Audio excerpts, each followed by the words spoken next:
सज्जनांच्या भेटीचा, दर्शनाचा किंवा वाङ्मयीन सेवा करण्याचा हा योग या ठिकाणी घडून आलेला आहे। असो, प्रास्ताविकामध्ये जास्त वेळ न घालवता एक महत्वपूर्ण विचार आपल्या समोर ठेवण्याचा मी प्रयत्न करेन। इथं आल्यानंतर कळलं, संत केदारजी महाराजांचा हा 119वा पुण्यतिथी महोत्सव, म्हणजे तब्बल 119 वर्षापासून ही परंपरा आपल्या या तरोडा नामक ग्रामामध्ये चाललेली आहे। मी वाक्य नेहमी सांगत असतो, पहा, परंपरा निर्माण करणं सोपं असतं, परंपरा टिकवणं खूप कठीण असतं। त्या जगतामध्ये आरंभशूर लोकांची कमतरता नाही। ते केवळ एखाद्या कार्याचा आरंभ करतात, पण परिणामाचा विचार न करता जेवढा आरंभ केला जातो त्यावेळेला ते कार्य सिद्धीला जाईलच की नाही याची शाश्वती नसते। परंतु 119 वर्ष एखादी परंपरा टिकणं सोपं नाही। जगद्गुरु तुकोबारायांच्या अखंड या शब्दाला साजेसा अशा पद्धतीचा शब्द आहे। जगद्गुरु तुकोबाराय गाथेमध्ये अखंड या शब्दाची व्याख्या करतात।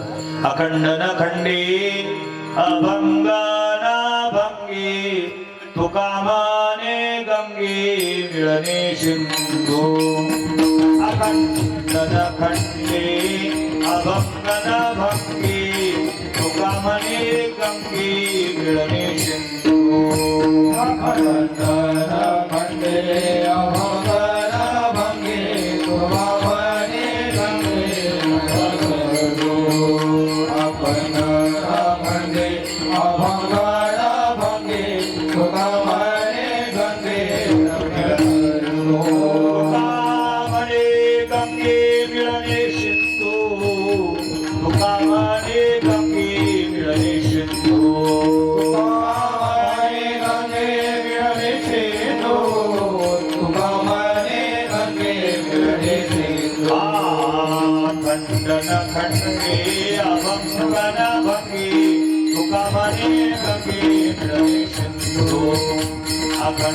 खंडे अभंग न भंगी तुका माने गंगे मिळणे सिंधू।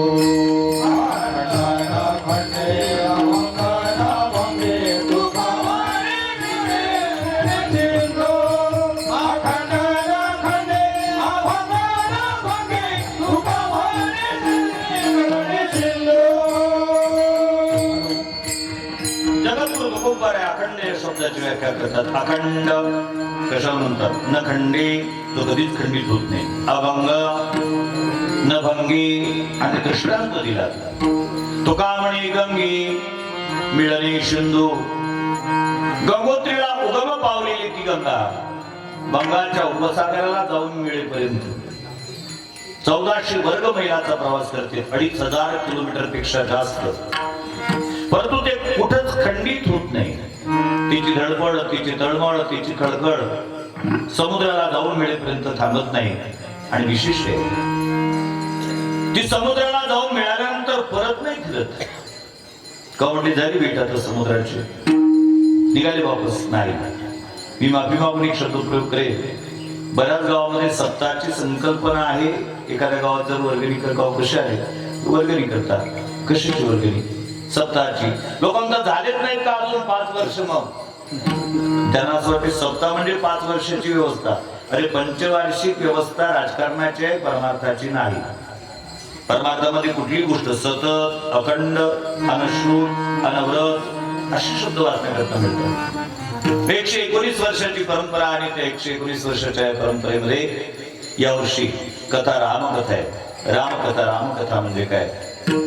एक वाक्य बोलेल त्याच्या संदर्भात। रामकथा म्हणजे देवळातल्या देवाची कथा नाही। रामकथा म्हणजे मंदिरातल्या देवाची कथा नाही। सोपं बोलू का? रामकथा म्हणजे काय?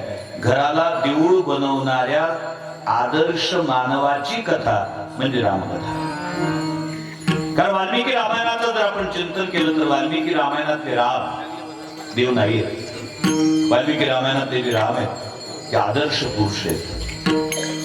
नवे नवे सर्व आदर्शाचा आदर्श म्हणजे मर्यादा पुरुषोत्तम भगवान रामचंद्र आहेत। आणि त्या रामचंद्रांची कथा महाराजांच्या 119व्या पुण्यतिथीचं औचित्य साधून या ठिकाणी आयोजित करण्यात आलेली आहे। आणि तदंतर्गत आजची ही 4थ्या दिवसाची सेवा माझ्या भाग्याने माझ्या वाट्याला आलेली आहे। सेवेकरता निवडलेला अभंग जगद्गुरु संत श्री तुकोबाराय यांच्या गाथेतील युक्त संतांच्या कर्तव्याचा उहापोह करणारा 4 चरणाचा बहुतेकांच्या परिचयाचा आणि पाठांतराचा असा आहे.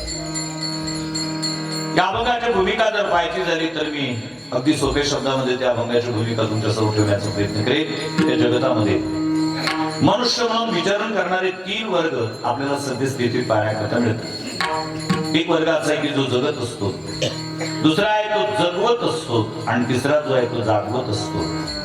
जगत असतो त्याला जीव म्हणावं, जगवत असतो त्याला देव म्हणावं आणि जागवत असतात त्यांना संत म्हणावं. ते पुढे एक वाक्य बोलतो पहा, जगत असणाऱ्या जग्यांची संख्या जगात भरपूर आहे. जगत असणारी जी जगे आहेत ना त्यांची संख्या भरपूर आहे. किंवा त्याच्यापुढे बोलू का, अशी बरीच आहेत की त्यांना मरण येत नाही म्हणूनच ते जिवंत आहेत. मरण येत नाही म्हणून बऱ्याच ठिकाणी असं दिसून येते. एखादा म्हातारा काठी टेकवत टेकवत मंडपापर्यंत येतो. एखादा नौका कार्यकर्ता भेदभिरल्या नजरेने त्याच्याकडे पाहतो आणि दुसरा विचारतो, पाहू काय पाहतो तुम्ही, कोण आहे ते?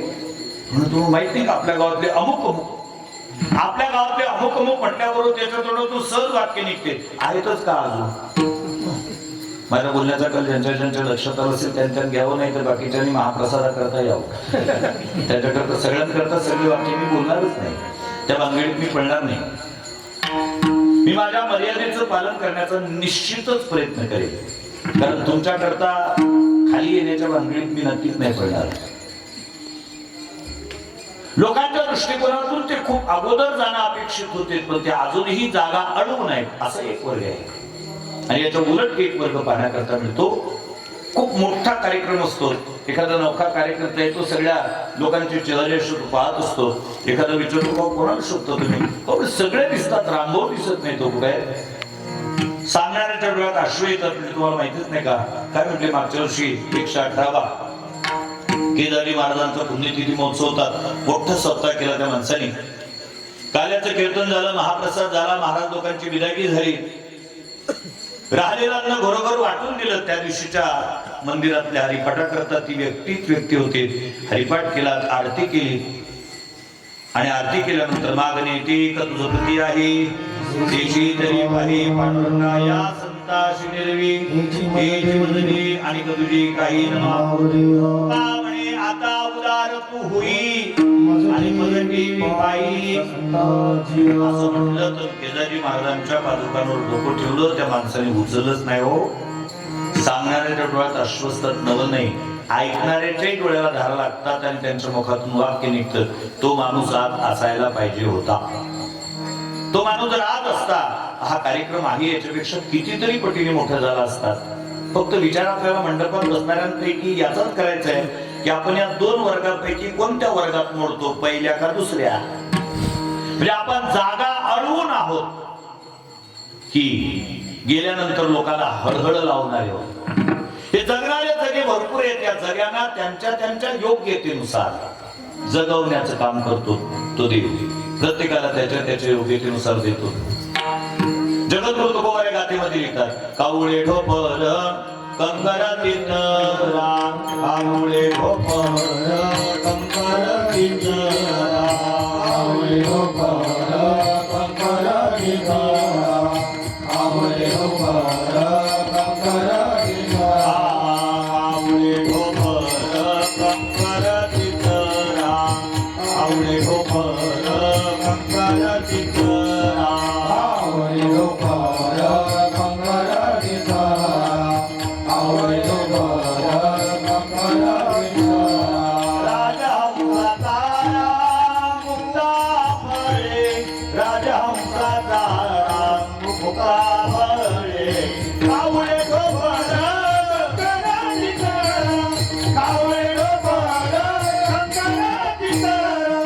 राजा हंसाचा मुक्ता फळे, राजा हंसाचा मुक्ता फळे, कावळे ढोपर कंकरातीत राम, कावळे ढोपर कंकरातीत राम.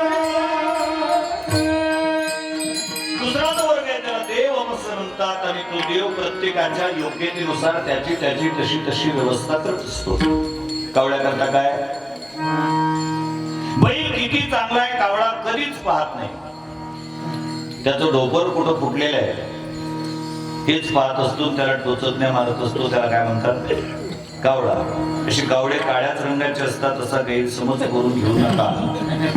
कारण काळ्या रंगाच्या कावळ्यांची संख्या खूप कमी आता घडलेली आहे आता. म्हणून दसव्याच्या पिंडाला वाट पाहावी लागते कावळ्यांची. आता पांढऱ्या रंगामध्ये असे कावळे भरपूर. रोजचा कीर्तनकार वेळेवर येऊ द्या. पत्रिकेत छापल्याप्रमाणे 8 दिवसातले 7 कीर्तनकार येऊ द्या. तो मंडपाचं कोण पाहत नाही. आणि 8व्या दिवशीचा कीर्तनकार येऊ देऊ नका. आम्ही तो पहिल्यांदाच म्हणू भाऊ, तो महाराज कुठं आपल्या गावात यायला लागला.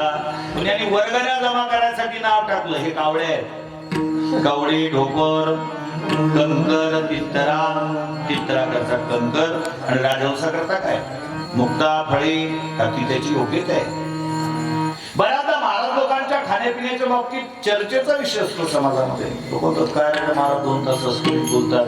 एखादा म्हणतो नाही अभ्यास असतो त्या लोकांचा, दुसरा म्हणजे अभ्यास करायचा, माल खातात. मी म्हणतो घोडा दाणा खाते, गुन्हा न खाते. गद्याने काय इतकं कुरकुर करावं. गदेच लेखाचे समाजातले म्हणतो बरं मी कुरकुर करत असतात. समर्थांचे वाक्य फार सुंदर आहे. आणि काय कुणाचे खातो रे आणि तो राम आमाशी देतो रे. आणि काय खातो कुणाचं, ती आमची योग्यता आहे. आणि म्हणून त्या योग्यतेचा विचार करून तो परमात्मा देत असतो. म्हणून प्रत्येकाच्या योग्यतेनुसार त्याला देणारा, जगवणारा त्याला देव म्हणतात. आणि या दोघांनाही जागवण्याचं जे काम करतात त्यांना संत म्हणतात. संत जीवालाही जागवतात आणि संत देवालाही जागवतात. वारकरी संप्रदायाच्या ज्या 2 संध्यापैकी प्रातः संध्या तिला काकळा असं म्हणतात. त्या काकळ्यात तुम्हाला प्रामुख्याने ही अभंग वाहण्यात कुठं जागे